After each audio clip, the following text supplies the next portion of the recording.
Section 12B, Official Travel Expenses and Allowances.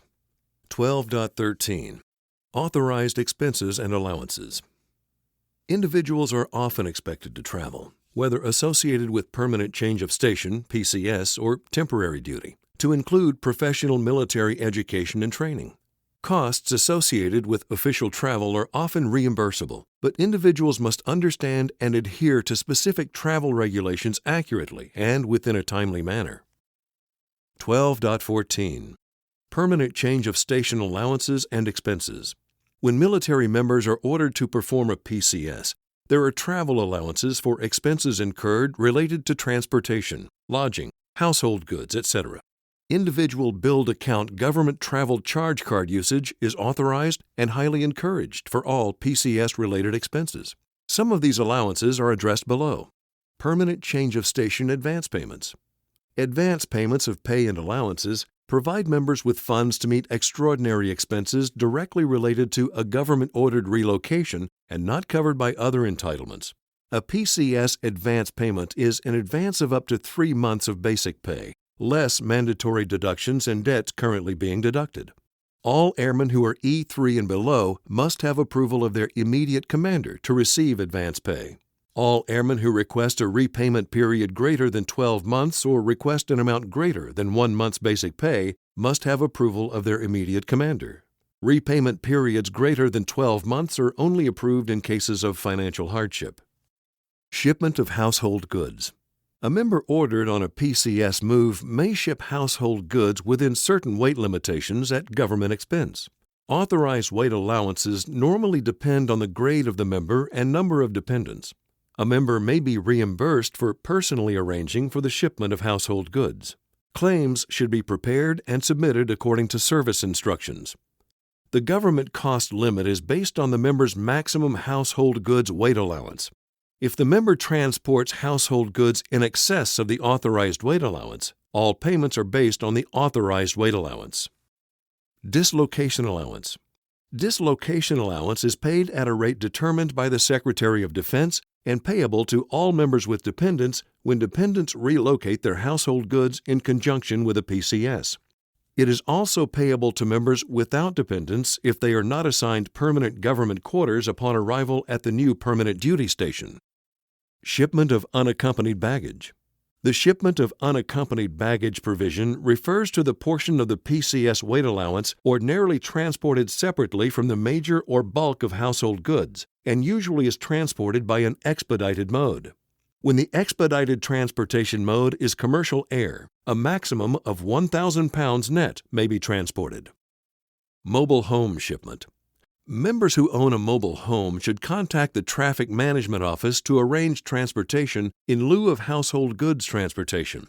In certain circumstances, members may arrange or contract personally for the movement of the mobile home. Shipment of privately owned vehicle. When authorized, members may ship one privately owned vehicle at government expense when ordered to go on a PCS to, from, or between locations overseas. Privately owned vehicle storage may be provided or authorized when shipment is prohibited or restricted. Government-procured transportation. Unless an authorizing order-issuing official determines U.S. certificated air carriers are unavailable, U.S. certificated air carriers must be used for all commercial air transportation of persons or property when the government funds the air travel. Documentation explaining why U.S. certificated air carrier service is not available must be provided to the traveler. Endorsements on the travel orders or government travel procurement document made in accordance with service guidance are acceptable. Travel time for travel by government conveyance, except government automobile, or common carriers obtained by government-procured transportation is allowed for the actual time needed to travel over the direct route, including necessary delays for the transportation mode used. Use of privately owned conveyance. Uniformed service policy is to authorize, approve privately owned conveyance travel if acceptable to the member and advantageous to the government based on the facts in each case. Other allowable travel and transportation options include government conveyance or commercial carrier, reimbursement of parking fees, ferry fares, road, bridge, and tunnel tolls is authorized for privately owned conveyance over the most direct route between the stations involved. The member is also authorized a flat per diem rate for each PCS travel day between authorized points up to the allowable travel time. Personally procured transportation. Department of Defense policy mandates the use of the Commercial Travel Office for all official transportation requirements. A member who, despite the policy, procures common carrier transportation at personal expense for official travel is authorized reimbursement, except transoceanic travel, in which no reimbursement is authorized, up to the amount authorized. However, reimbursement must not exceed the cost for the authorized transportation and accommodations over a usually traveled direct route according to a schedule necessary to meet the requirements of the order. Consult the Joint Travel Regulation for additional information. Mixed modes. When both government-procured and personally procured modes of transportation are used, the Air Force uses a combination of rules governed by the Joint Travel Regulation. The local financial service office can provide specific guidance. Dependent travel. A military member receives monetary allowance in lieu of transportation and flat rate per diem for the official distance dependents travel with him or her by privately owned vehicle. If dependents purchase commercial common carrier transportation, the member may be reimbursed for the actual cost of the transportation, not to exceed the cost the government would have incurred for ordered travel, and the member receives a per diem allowance for dependents. When the Air Force restricts travel of dependents to a location overseas, dependents may move at government expense to any approved authorized change of station designated location within the continental United States, CONUS, or designated overseas location with special approval. Temporary lodging expense. A member arriving or departing PCS at a location within the CONUS may receive temporary lodging expense to help defray the added living expenses incurred while occupying temporary lodging. Temporary lodging expense is paid on a travel voucher. Temporary lodging allowance. A member arriving or departing PCS at a location outside the CONUS may receive temporary lodging allowance to help defray the added living expenses incurred while occupying temporary lodging. Temporary lodging allowance is paid in military pay and is reflected on the leave and earnings statement. 12.15 Official travel reimbursement. Travelers are responsible for electronically filing a voucher in the Defense Travel System, DTS, or preparing the DD Form 1351-2, Travel Voucher or Sub-Voucher, to claim reimbursement for official travel within 5 business days upon return to permanent duty station. The traveler's signature on the form indicates the claim is accurate, statements are true and complete, and the traveler is aware of the liability for filing a false claim. Electronic funds transfer is the mandatory means by which a travel claim is settled. The split disbursement option in DTS will be used. This option permits direct payment via electronic funds transfer to the government travel charge card contractor for charges incurred on the individual billed account. In cases where the traveler is temporary duty for 45 days or more, an interim voucher or scheduled partial payments will be set up in DTS every 30 days, with split disbursements used to make on-time payments. Extended temporary duty trips do not excuse on-time payments of the government travel charge card bill. 12.16 Temporary duty entitlements. Per diem. The per diem allowance helps defray the cost of quarters, meals, and certain incidentals. Per diem rates depend on the temporary duty location.